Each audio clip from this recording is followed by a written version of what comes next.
আমার পেছনে পেছনে কেন আসছিস? নাক ফাটিয়ে দিব কিন্তু। আমি কোথায় তোর পেছনে আছি?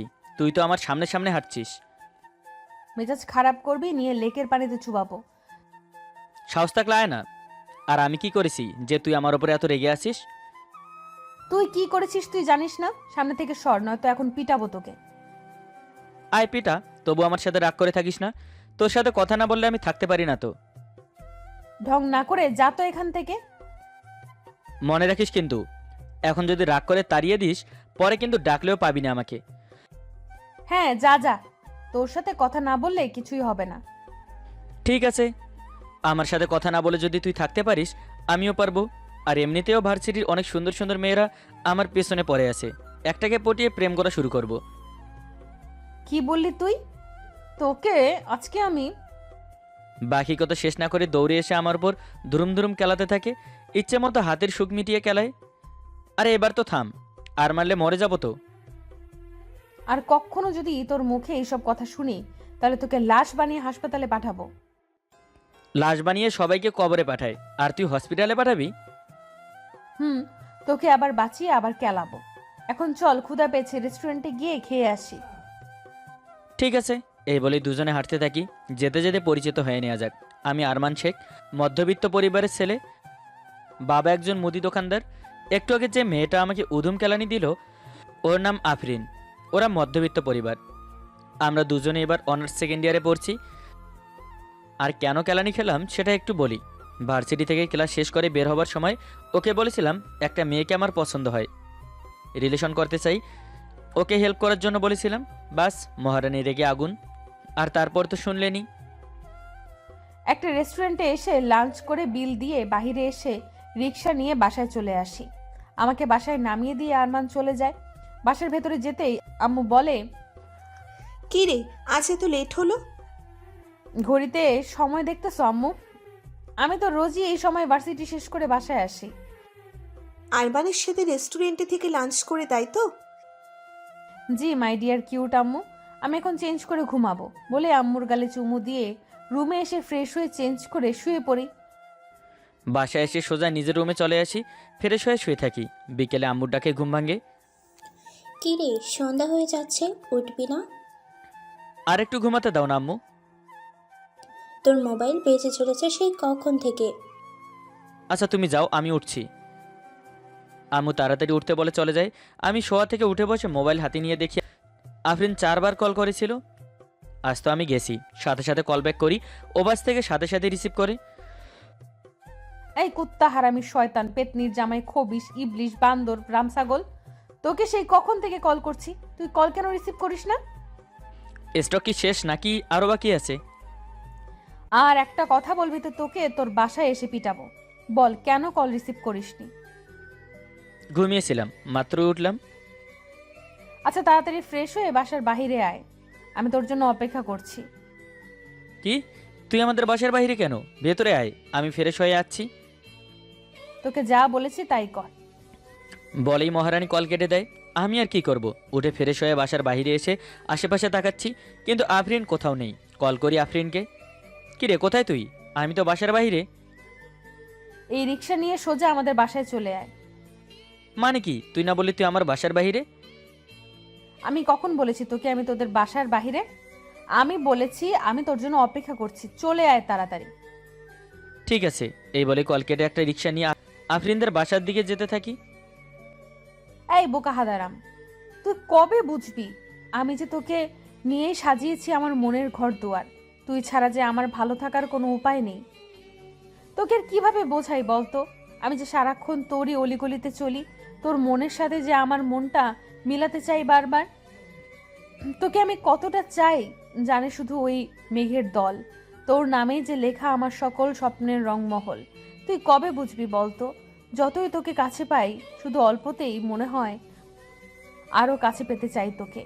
তোর ওই দুটি চোখে যে আমি আমার প্রেমের সূর্যোদয়, আর কি করে তোকে বোঝাই বলতো তুই ছাড়া ভালো থাকার উপায় নেই। আচ্ছা, এতটা ভালোবাসিস? কই, কখনো তো বলিসনি। আরমানের একটা ছবি হাতে নিয়ে কথাগুলো বলছিলাম, তখনই কারো কণ্ঠ শুনে চমকি পেছনে তাকিয়ে দেখি আরমান আমার দিকে তাকিয়ে আছে। কিরে, চুপ করে আছিস কেন?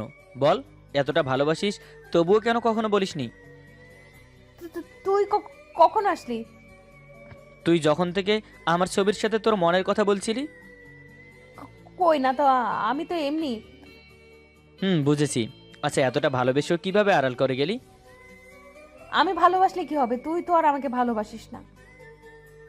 যদি তোকে ভালো না বাসতাম তাহলে তুই ছাড়া আমার কোনো মেয়ে ফ্রেন্ড নাই কেন? তুই ছাড়া অন্য কোনো মেয়ের সাথে কেন কথা বলতে ইচ্ছে হয় না? কেন তুই যখন দেখা করার কথা বলিস আমি পাগলের মতো ছুটে আসি? তার মানে তো তুই আমাকে ভালোবাসিস? তোকে ছাড়া পাগল হয়ে যাব আমি, বেঁচে থেকেও মরার মতো থাকবো। তুই ছাড়া আর কে আছে আমার? তুই শুধু রাখিস ধরে এই হাত আমার। যদি মরণ আমাকে এই পৃথিবী থেকে কেড়ে না নেয়, কথা দিলাম কখনো তোর হাতটা ছাড়বো না।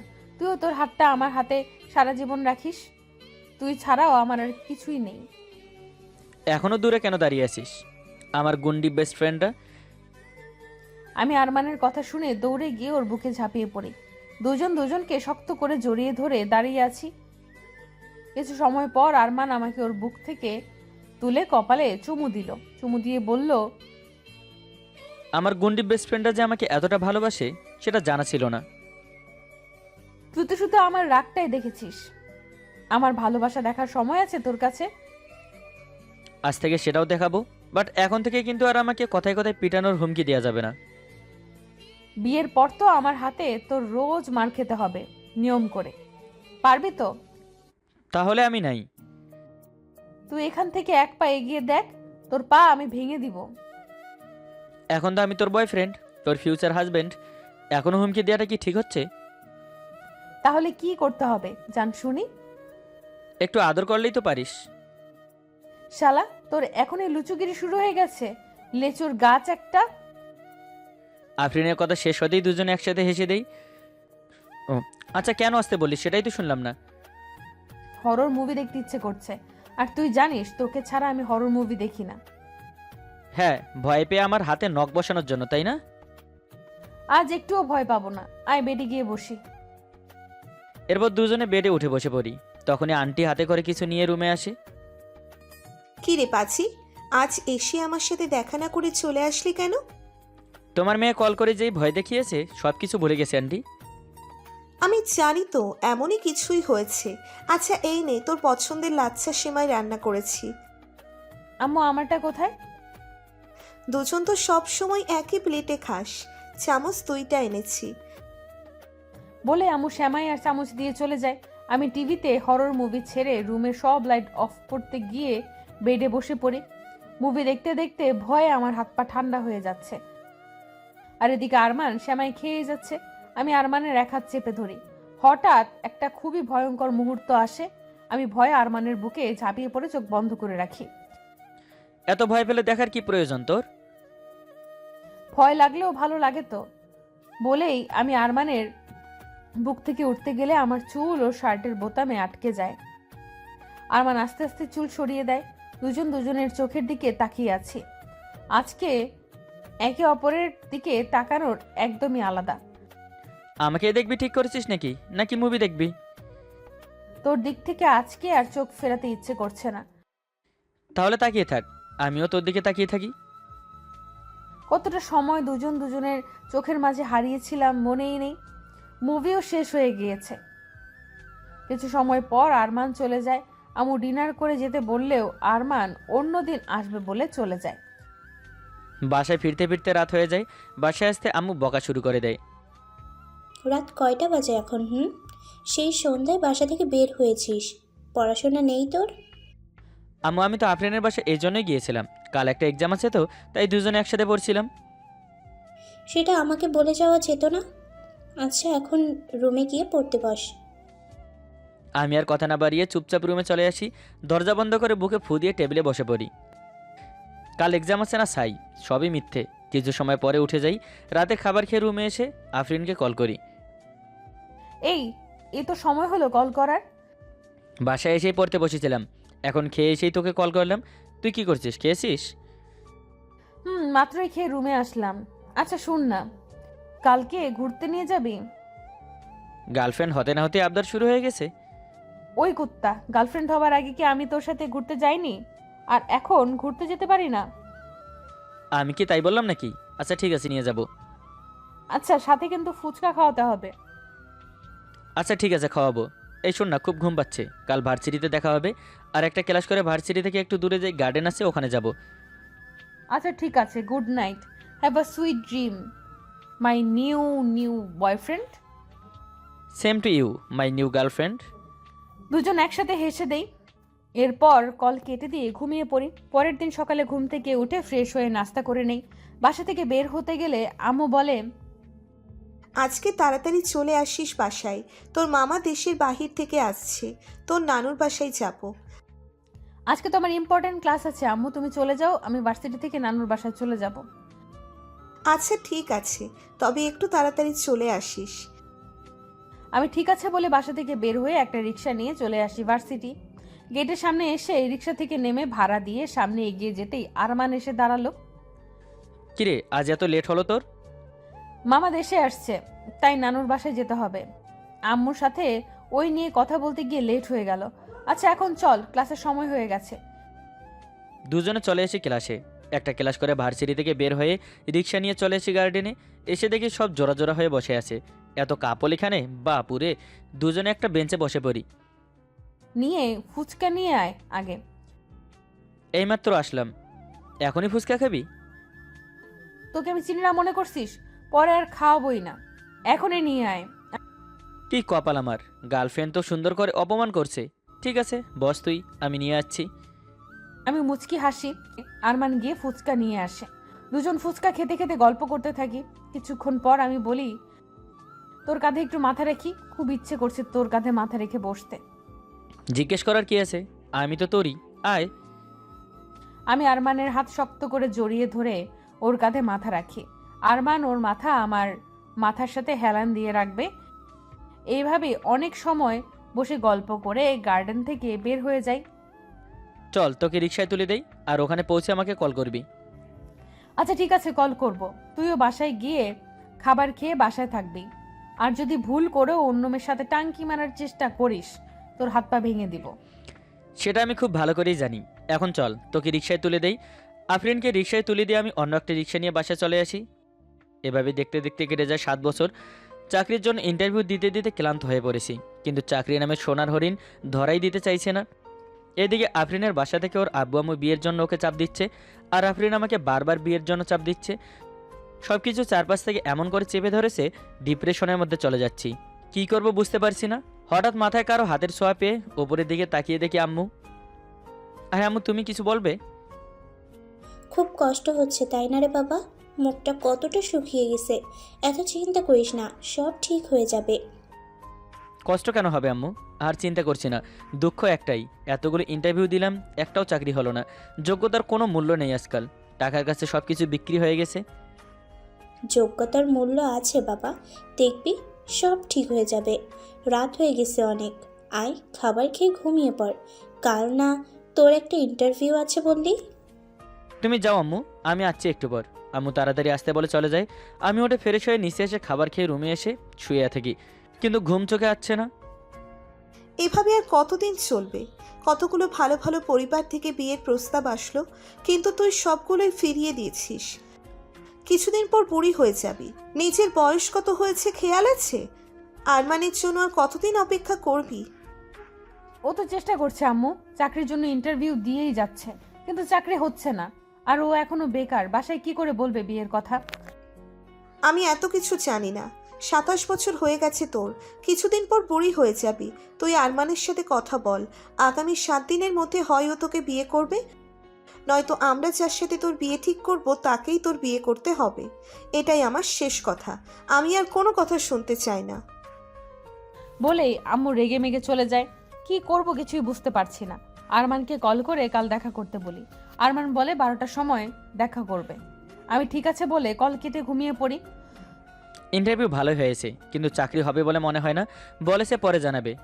অফিস থেকে বের হয়ে আফরিনকে কল করি। লোকেশন দিতে কিছু সময়ের মধ্যে আফরিন চলে আসে। দুজনে একটা বেঞ্চে বসে আছি, দুজনের মধ্যেই নীরবতা। কিছু সময় পর নীরবতা ভেঙে বলি, হঠাৎ দেখা করতে চাইলে? কিছুই তো বলছো না। আম্মু বাসা থেকে 7 দিনের সময় দিয়েছে, হয় তুমি আমাকে বিয়ে করবে, নয়তো তারা তাদের পছন্দের ছেলেকে বিয়ে করতে হবে।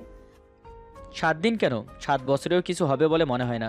তুমি তোমার আব্বু আম্মুর পছন্দ করে ছেলেকে বিয়ে করে নাও, তোমার জন্য তাই ভালো হবে। আমার জন্য অপেক্ষা করে কোনো লাভ হবে বলে মনে হয় না।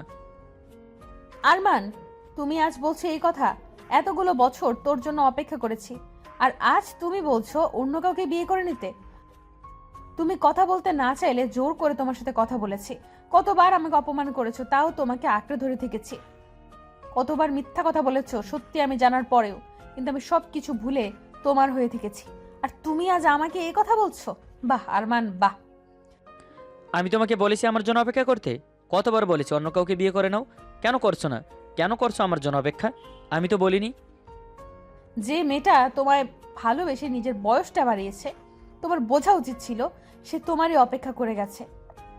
যে মেয়েটা তোমার থেকে গিফট নিতে দ্বিধায় পড়ে যেত, তোমার বোঝা উচিত ছিল সে সংসারের আগেই তার হিসেব করতে শিখে গিয়েছে। যে মেয়েটা যোগ্য পাত্রের মুখের উপর না বলতে শিখে গেছে, তোমার বোঝা উচিত ছিল সে তোমারই হাতে হাত রাখার স্বপ্নে বিভোর হয়েছিল। যে মেয়েটা রোমান্টিক কাপলদের গল্প শোনাতো তোমাকে, তোমার বোঝা উচিত ছিল সে তোমাকে তেমন করেই চাইতো। যে মেয়েটা তার সকল সিদ্ধান্তে তোমার কথায় ভরসা পেত, তোমার বোঝা উচিত ছিল সে তোমাকে বিশ্বস্ত ভাবে। যে মেয়েটা তোমার সব অপরাধ জানা সত্ত্বেও থেকে যেতে চেয়েছিল তোমার জীবনে, তোমার বোঝা উচিত ছিল সে তোমাকে শুধরানোর সুযোগ দিতে চেয়েছিল। যে মেয়েটা তোমার জীবনের অংশ হতে তোমার কাছে ছোট হয়ে বারবার কেঁদেছে, তোমার বোঝা উচিত ছিল তার শূন্যতা তুমি ছাড়া কেউ পূরণ করবে না। তুমি মিথ্যা বলছো এটা জেনেও যে মেয়েটা তোমায় বুঝতে দেয়নি, তোমার বোঝা উচিত ছিল সে তোমায় লজ্জায় ফেলে দিতে চায়নি। যে মেয়েটা তুমি যোগাযোগ বন্ধ করার পরেও বেহায়ার মতো যোগাযোগের চেষ্টা করে গেছে, তোমাকে হারাতে চায়নি, আর আজ তুমি বলছো এই কথা? বাহ আরমান, বাহ। এই তোমার ভালোবাসা আমার জন্য, এই জন্যই তোমাকে ভালোবেসেছিলাম, আর তুমি এই জন্যই আমার হাত ধরেছিলে। কি করব আমি বলতে পারো? এতগুলো ইন্টারভিউ দিয়েছি, চাকরি হচ্ছে না। তোমাকে কতটা কষ্ট বুকে চেপে বলেছি অন্য কাউকে বিয়ে করো, সেটা শুধু আমি জানি আফরিন। তোমাকে কতটা ভালোবাসি শুধু ওই ওপরওয়ালা জানে। কিন্তু কি করব আমি? আমি যে তোমাকে 2 বেলা ঠিক মতো 2 মুঠো খাবার দেবারও যোগ্য হয়ে উঠতে পারিনি। ছোটবেলা থেকে আব্বু আম্মু আমার হাত খরচের জন্য যে টাকা দিত, তার থেকে আমি অল্প অল্প করে কিছু টাকা জমিয়েছি। এখন মনে হয় 1,2,000 মতো হয়েছে। এই ছোটখাটো ব্যবসা করার চেষ্টা করো। চাকরির জন্য তো কম চেষ্টা করলে না। আমি তোমাকে ছাড়া বাঁচবো না। প্লিজ আমাকে ফিরিয়ে দিও না। তোমার থেকে আমি টাকা নিতে পারবো না। আমার আর তোমার কি আলাদা? তারপরও যদি তোমার সমস্যা হয় ধার হিসাবে নাও, পরে দিয়ে দিও আমাকে প্লিজ আরমান। তোমার এই সিদ্ধান্তের উপর আমাদের ফিউচার নির্ভর করছে। আমি কিছু না বলে শক্ত করে জড়িয়ে ধরি আফরিনকে। আফরিনও আমাকে শক্ত করে জড়িয়ে ধরে। পরের দিনে আমি ছোটোখাটো একটা ব্যবসা শুরু করি। আব্বু তার অফিস থেকে রিটায়ার্ড করার সময় কিছু টাকা পেয়েছিল আফরিনের থেকে, আর আব্বুর থেকে টাকা নিয়ে ব্যবসা শুরু করি। আর ঠিক 7 দিনের মাথায় ঘরোয়াভাবে আমাদের বিয়ে হয়ে যায়। দুই পরিবারই খুব খুশি আমাদের বিয়েতে। ধীরে ধীরে আরমানের ব্যবসা অনেক বড় হতে শুরু করে। একটা কথা বলি, ভালোবাসার মানুষটা বেকার বলে তার হাত ছেড়ে দিয়েন না। আপনার একটু সাপোর্ট পেলে সেই মানুষটা অনেক বড় হতে পারে, আর তখন আপনার জন্য তার সম্মান অনেক উপরে হবে। সত্যিকারের ভালোবাসা তো সেটাই, যে ভালোবাসার স্বার্থ থাকে না, শুধু ভালোবাসার মানুষটার পাশে থেকে তাকে সাহস দেওয়া, ভরসা দেওয়া। ভালোবাসা সুন্দর তখনই যখন ভালোবাসার মানুষটা সঠিক হয়। ভালো থাকুন সবাই। ভালোবাসা অবিরাম। আল্লাহ হাফেজ।